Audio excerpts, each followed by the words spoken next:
خشکی کی زیادتی، اگر جسم میں تحریک عضلاتی ہو جائے، خشکی زیادہ ہو جائے، تو اس وجہ سے جسم میں تیزابی مادے زیادہ ہو جاتے ہیں۔ ظاہری بات ہے، جب جسم کا جو عضلات ہے وہ ہر وقت کام کرے گا، زیادہ کام کرے گا، تو اس وجہ سے، اس زیادہ کام کرنے کی وجہ سے اسی کے اثرات جسم میں پیدا ہو جائے گے۔ تو چونکہ عضلاتی تحریک ہے، عضلاتی تحریک کی ہی وجہ سے عضلاتی مادے جسم میں پیدا ہونا شروع ہو جائے گے، ٹھیک ہے۔ تو جب عضلاتی تحریک اپنی شدت اختیار کرے گی اور کافی عرصہ تک رہے گی، تو یہ قبض وغیرہ اور منہ کا ذائقہ خراب کرے گی۔ منہ کا ذائقہ کڑوا، منہ کا جو ذائقہ ہے وہ کڑوا تیزابیت کی ہی وجہ سے رہتا ہے۔ اب اگر میں یہ کہوں کہ قبض جو ہے وہ خشکی کی وجہ سے رہتی ہے، تو یہ میں بالکل ایکوریٹ کہوں گا، بالکل درست کہوں گا، کیونکہ جب جسم میں قبض ہوتی ہے تو جو آنتیں ہیں ہماری وہ بالکل سکڑ جاتی ہے، اس میں جو فالتو مواد ہوتا ہے، استعمال شدہ مواد ہوتا ہے، وہ جمع ہو جاتا ہے خارج ہونے کی بجائے، اور پھر وہ سخت ہونا شروع ہو جاتا ہے، ٹھیک ہے۔ قبض کی دو صورتیں ہیں، ایک تو نرم مواد جمع ہوتا ہے اور ایک خشک مواد شروع ہوتا ہے۔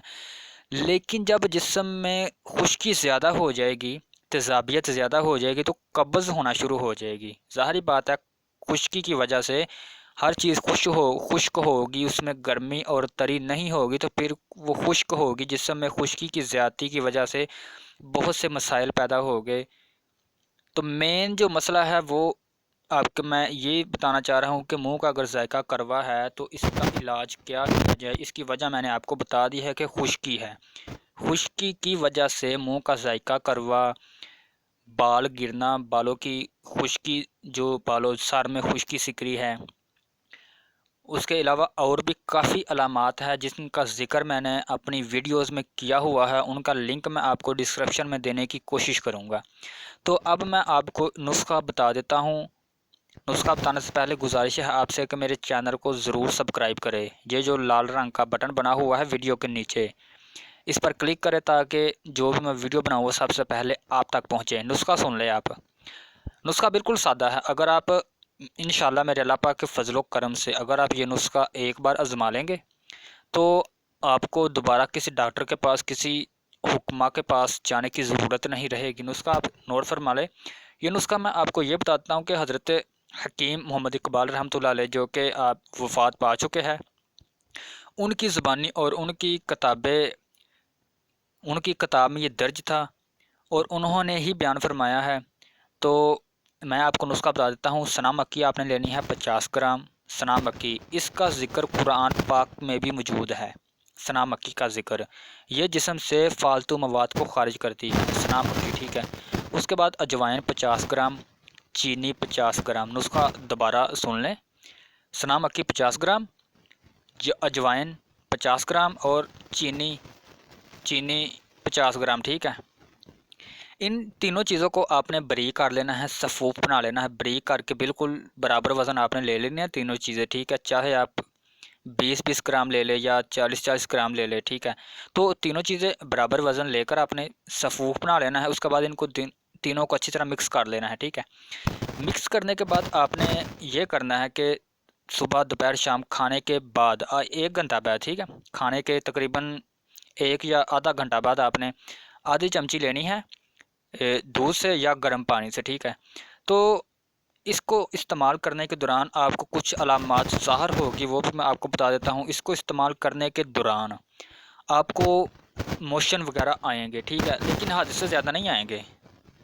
میں ریپیٹ کر دیتا ہوں کہ جب آپ پہلی مرتبہ اور دوسری مرتبہ دوائی استعمال کریں گے، یہ جو میں نے نسخہ آپ کو بتایا ہے، اس کو استعمال کرنے سے ظاہری بات ہے جو جسم میں خشکی کی وجہ سے فالتو مواد جمع ہوا تھا، رکا ہوا تھا، اس نے خارج تو ہونا ہے اس دوائی کی وجہ سے، اور جو قبض وغیرہ کی وجہ سے مواد جمع ہو چکا تھا وہ بھی اس جو میں آپ کو نسخہ بتا رہا ہوں اس کی وجہ سے خارج ہونا ہے۔ اور خارج ہونے کی صورت یہی ہے کہ آپ کو تھوڑے سے موشن آئیں گے، لیکن وہ اتنے لوز نہیں ہوں گے۔ تو یہ میں نے آپ کو اس لیے بتایا ہے کہ آپ اگر نسخہ استعمال کریں، آپ کو یہ علامات ظاہر ہو تو آپ پریشان ہو جائیں کہ حکیم صاحب نے نسخہ غلط بتا دیا ہے تو ہم یہ استعمال نہیں کریں گے، بجائے کہ آپ وہ سب سوچنے سے پہلے ویڈیو کو مکمل اس لیے آپ کو دیکھنے کا کہا تھا کہ آپ کو ہر چیز سمجھ آ جائے، ٹھیک ہے۔ آپ نے موشن آئے گے، ٹھیک ہے، آپ نے اگر زیادہ آئے تو دوائی کی جو مقدار ہے وہ کم کر دینی ہے، اگر آپ نہ آئیں تو دوائی کی تھوڑی سی مقدار، مطلب آدھا چمچہ میں نے کہا ہے تو آدھی سے تھوڑی سی زیادہ کر دینی ہے، ٹھیک ہے۔ اس کے علاوہ آپ نے تقریباً اس کو 1 ہفتہ استعمال کرنا ہے۔ 1 ہفتے کے استعمال سے انشاءاللہ میرے اللہ پاک کے فضل و کرم سے آپ بالکل ایکٹیو ہو جائیں گے، اگر ہر طرح کا تیزابی مادہ جسم سے خارج ہو جائے گا۔ اس کے ساتھ ساتھ پرہیز آپ کو ضرور کرنا چاہیے۔ پرہیز کیا ہے؟ جو بھی خشک چیزیں ہیں، ٹھیک ہے، آج کل ہمارے جو ملک میں اور ہمارے گاؤں میں، ہمارے لوگوں میں، ہمارے شہروں میں گرم چیزیں تو رہ ہی نہیں نا، ہر چیز خشک ہے۔ صرف گرم چیزیں کیا ہے؟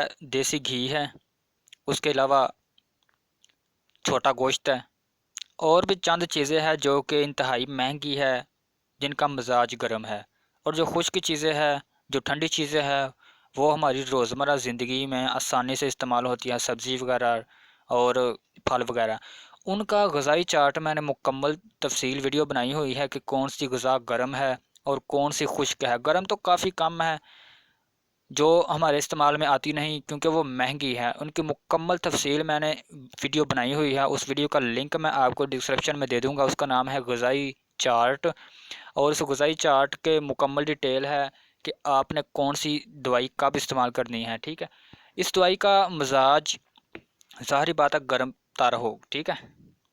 تو جسم میں اگر خشکی زیادہ ہے، خشکی کو ختم کرنے کے لیے گرمی چاہیے قانون کے مطابق، تو یہ آپ دوائی استعمال کریں، انشاءاللہ میرے اللہ پاک کے فضل سے آپ کے منہ کا ذائقہ جو کروا ہے اور ہمیشہ کروا رہتا ہے یا جب بھی کروا رہتا ہے، تو انشاءاللہ اس کے استعمال سے آپ کے منہ کا ذائقہ بالکل جو ہے وہ نارمل حالت میں آ جائے گا، تیزابی مادے ختم ہو جائے گے، تیزابیت کی وجہ سے جو خشکی کی وجہ سے امراض پیدا ہوئے تھے وہ بھی آہستہ آہستہ ختم ہونا شروع ہو جائے گے۔ اس کے ساتھ ساتھ آپ پرہیز کریں۔ پرہیز کرنے کے لیے آپ کو میں نے غذائی چارٹ ویڈیو کے ڈسکرپشن میں ایک لنک دے دوں گا، اس ویڈیو میں غذائی چارٹ کی مکمل ڈیٹیل ہے، اس میں آپ نے گرم تر، گرم خشک اور تر سرد اور تر گرم، یہ آپ نے غذائی استعمال کرنی ہے۔ خشک گرم اور خشک تر آپ نے بالکل نہیں استعمال کرنی، پرہیز کرنا ہے خشکی چیزوں سے، خشکی والی، ٹھیک ہے۔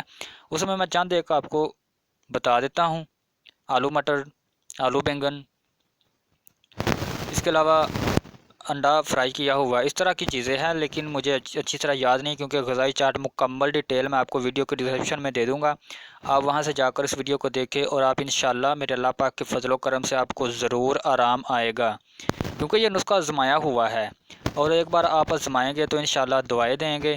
اور جو یوٹیوب پر دوسرے لوگ یہ کہتے ہیں کہ جناب آپ نے یہ کھانا کھا لیا ہے، اس وجہ سے آپ کے منہ کا ذائقہ کروا ہے، لیکن وہ یہ نہیں سمجھتے کہ منہ کا ذائقہ کروا کیوں ہوتا ہے۔ ایک حکیم صاحب مجھے کہہ رہے تھے، مجھے تو نہیں کہہ رہے تھے لیکن میں نے سنا تھا کہ وہ کہہ رہے تھے کہ اگر صفراوی مادہ جسم میں زیادہ ہو جائے تو پھر جو ہے وہ منہ کا ذائقہ کروا ہوتا ہے۔ صفراوی کہتے ہیں گرمی کو، اگر جسم میں گرمی زیادہ ہو جائے تو پھر منہ کا ذائقہ کروا نہیں ہوتا، منہ کا ذائقہ نمکین ہو جاتا ہے۔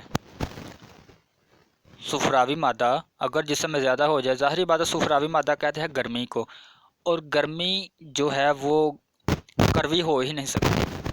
کروی چیز خشک جو ہے، خشک کی تیزابیت آپ نے سنا ہوگا کہ تیزابیت خشک ہوتی ہے، تو یہ نسخہ آپ استعمال کریں جو میں نے ابھی بتایا ہے آپ کو، تو انشاءاللہ میرے اللہ پاک کے فضل و کرم سے آپ کو ضرور آرام آئے گا بلا جھجک۔